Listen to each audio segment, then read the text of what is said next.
For 5 months, the most distant human-made object in the universe stopped making sense. In November of 2023, somewhere 15 billion miles from Earth, in a stretch of space no spacecraft had ever traveled before, Voyager 1 began transmitting gibberish, a meaningless pattern of ones and zeros, repeating, looping, dead. The radio signal was still there. The carrier wave was still pinging the antennas at NASA's Deep Space Network, faithful, on schedule, every single day.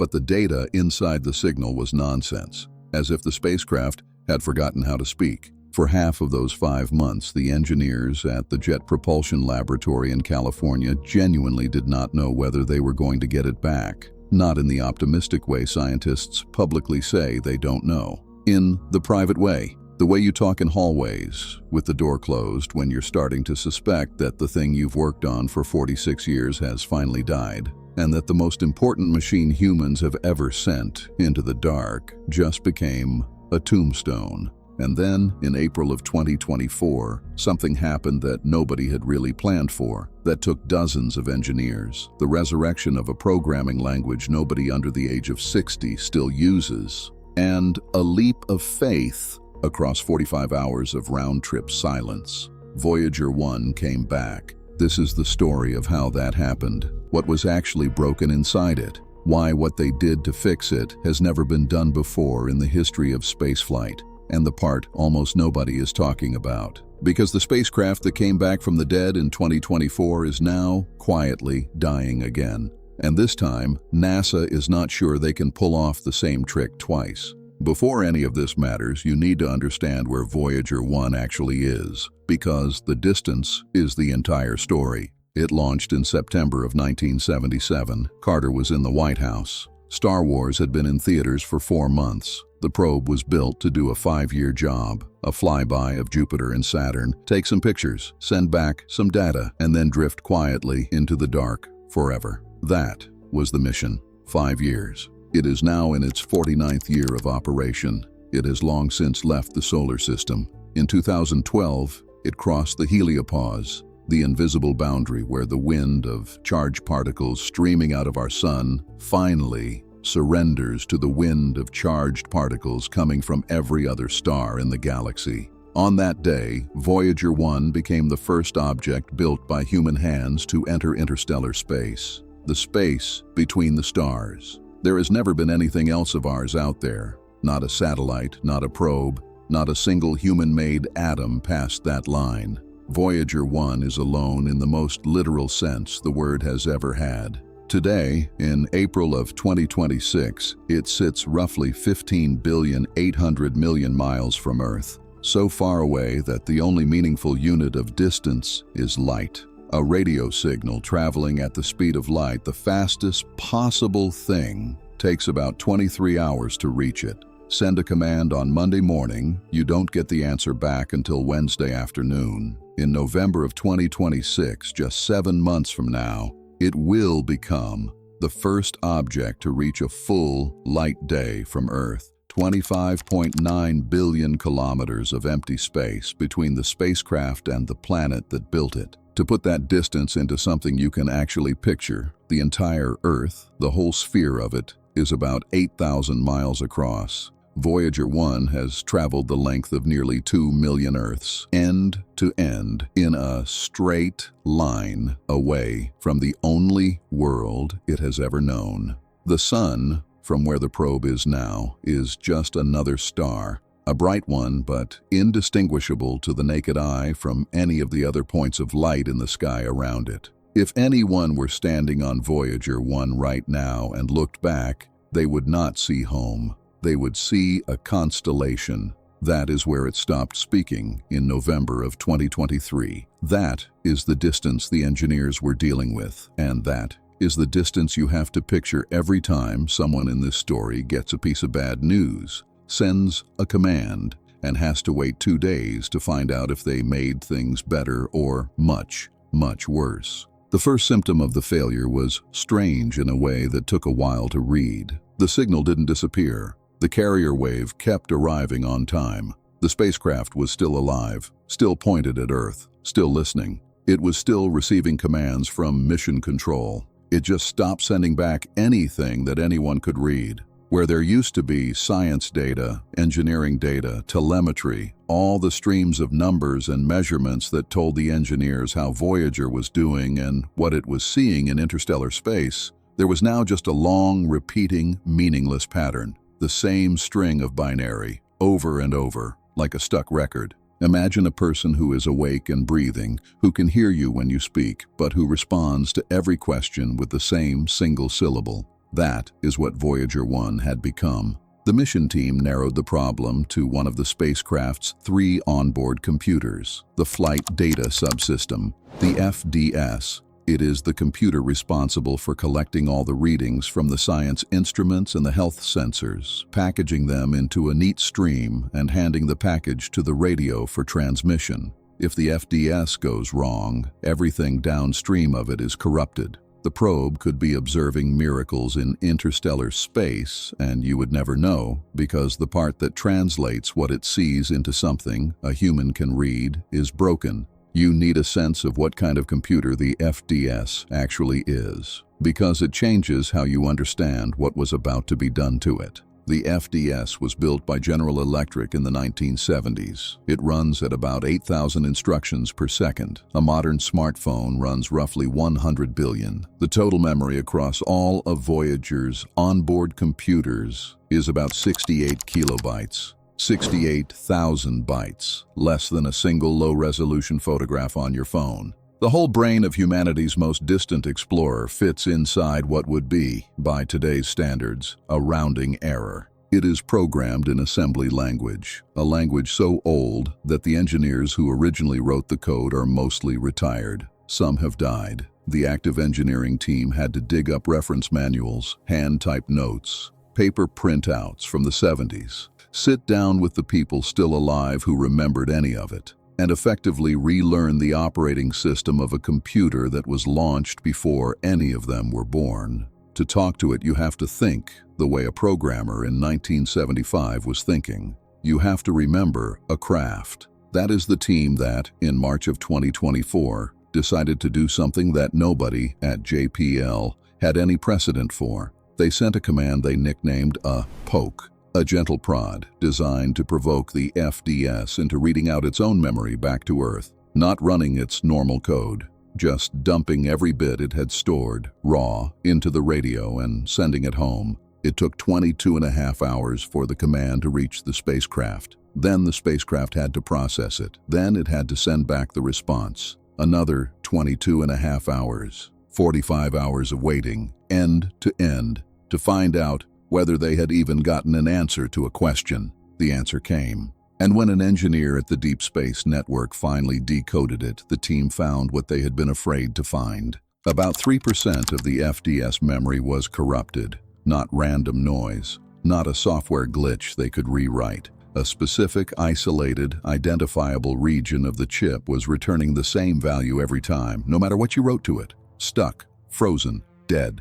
A single memory chip somewhere inside Voyager 1 had failed, probably from a high-energy cosmic ray strike, the kind of particle that interstellar space is full of and that the Earth's magnetic field shields us from, or simply from 46 years of slow, relentless wear. Nobody could tell which, and nobody could fix it, not in any normal sense of the word. There was no replacing the chip. There was no rebooting around the problem. The hardware was broken, 15 billion miles from the nearest human, and it was going to stay broken forever. But the code that had been living on that chip, the lines of instructions that told the FDS how to do its job, those could be moved. This is the part that, when you understand it, becomes almost hard to believe. The team at JPL decided they would relocate the corrupted code into other corners of the FDS memory. The problem was that no single empty patch of memory was big enough to hold the broken section in one piece,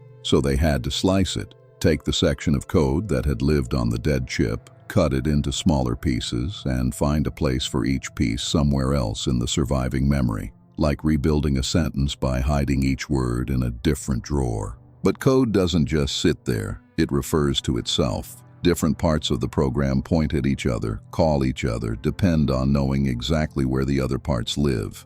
If you move a piece of code somewhere new, every other piece of the program that ever mentioned the old location has to be updated to point at the new one. Otherwise, the program breaks. And every one of those updates had to be calculated by hand, on Earth, in a programming language nobody on the team had used in their day jobs in over 30 years, and then transmitted across 15 billion miles of vacuum to a 1970s computer that could only execute 8,000 instructions per second, and made to work the first time. There was no second try. Every command was a 45-hour bet. Send something wrong, and you wouldn't even know it had failed for 2 days. Send something catastrophically wrong, and the spacecraft might not survive the test. On April 18, 2024, after weeks of preparation, they sent the first batch of relocated code to Voyager 1, the piece of the program responsible for packaging the engineering data. Just that,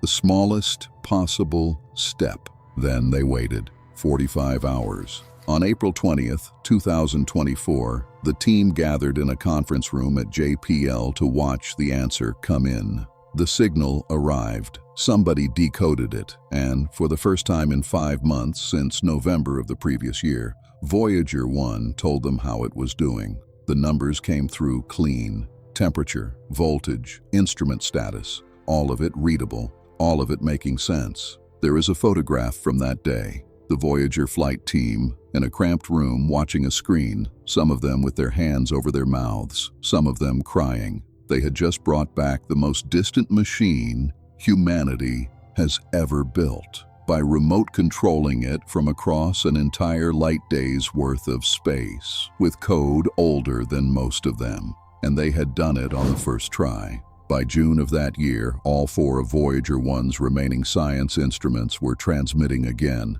The probe was back. The interstellar mission continued. The headlines moved on. But here is what the headlines did not say. What the engineers at JPL knew, even on April 20th, 2024, while they were celebrating, was that the chip failure was not the disease. It was a symptom. Voyager 1 was 46 years old, in the middle of an environment that pours ionizing radiation into its electronics every second of every day, and it had now started losing pieces of itself. The next failure was not a question of whether, it was a question of when and which. In October of 2024, 6 months after the resurrection, Voyager 1's X-band radio transmitter shut itself off automatically. A fault protection trigger. The team had to coax it back online over several weeks. They did, but it was a warning. In May of 2025, with another set of thrusters approaching their end, the engineers at JPL did something even more improbable than the FDS rescue.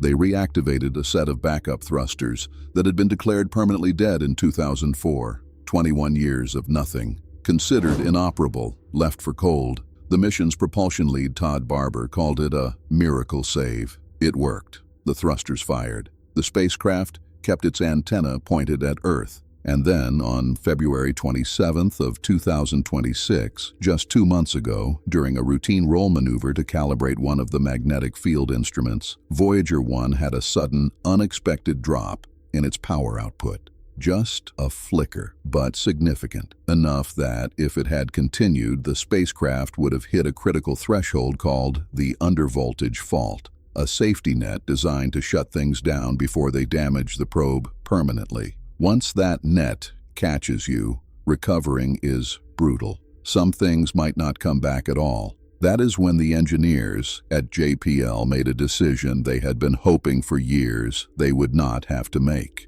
On April 17, 2026, less than 2 weeks before this video was made, they sent a command to Voyager 1 to turn off its low-energy charged particles experiment, the LECP. An instrument that had been running almost continuously for 49 years. An instrument that was one of the last set of senses Voyager 1 had left for measuring what interstellar space is actually made of. The data from that instrument over the decades is part of why we know there even is a structure to the space between the stars. They turned it off because they had to, because if they hadn't, something else would have failed first, and worse. Voyager 1's nuclear power source, the radioisotope generator that converts the heat of decaying plutonium into electricity, has been losing about 4 watts of output every year since launch. As of this month, it produces less than half of the power it had when it left Earth. The spacecraft is running on a budget that gets thinner every 12 months, and the engineers at JPL are now in the position of choosing which senses to keep alive and which to mercy kill in order to buy more time for the rest. There is a plan. They call it the Big Bang, a coordinated, all-at-once swap of several powered components, trading older systems for lower power alternatives. They will test it on Voyager 2 first in May and June of this year, because Voyager 2 is closer and has slightly more power to spare. If it works, they will attempt the same procedure on Voyager 1 in July. If that works, there is a chance, a slim one, that the LECP they just turned off could be brought back online. The team has said openly that their goal is to keep at least one instrument running on each Voyager into the 2030s. But they also know what is coming. The plutonium decays, the chips wear out, the cosmic rays keep coming. Eventually, sooner than anyone wants to admit out loud, there will be a final failure that nobody can root around. A piece of code that nobody can move, a power level that nobody can lower further, a thruster that nobody can resurrect. And on that day, Voyager 1 will not stop existing. It will keep moving at 35,000 miles per hour in the direction it was already going for as long as the universe lasts. It will just stop talking. The signal that came back from the dead in 2024 was not a permanent return. It was a borrowed window. A few extra years, won by the cleverness of a small team of engineers against the slow, indifferent mathematics of physics 15 billion miles away. They are using those years now to listen, to learn what they can about the space beyond the heliosphere, the place no other instrument has ever measured directly, before the only voice they have out there finally goes quiet. When that day comes, Voyager 1 will continue its journey alone. In about 40,000 years, it will pass within about 1.5 light years of a star called Gliese 445 in the constellation Camelopardalis. Nothing will see it. Nothing will know it is there. The probe will keep traveling in silence as a kind of slow time capsule, carrying the famous golden record, the disk we sent with it in 1977, full of greetings in 55 languages, recordings of whales, music from Bach, a child's laugh. That record could last intact for 1 billion years, long enough that by the time anything finds it, there's a real chance that nothing on Earth that built it will exist anymore. No JPL, no California, no United States, no humans. Just a small, dark machine, drifting between stars, carrying a handful of sounds from a vanished species and a memory of the engineers who, one Saturday in April of 2024, refused to let it die. For now, it is still talking. Tonight, while you watch this, somebody at the Deep Space Network is still pointed at it. A radio antenna in Canberra or in Madrid or in Goldstone, California, is still listening for a faint whisper of a signal, traveling for almost a full day across the dark, from the most distant thing we have ever made. And if you walk outside tonight, the part of the sky where Voyager 1 is heading is up near the constellation Ophiuchus. You won't see anything there. The probe is too small, too far, too dark. But it is there, running, listening, sending, for a little while longer. If this story stayed with you, there's another one waiting on this channel about what happens to the Voyager golden record after the spacecraft goes silent and whether anything will ever find it. The idea is the same. Spend 20 minutes far from here, looking at things we can barely begin to understand. Until then, keep looking up.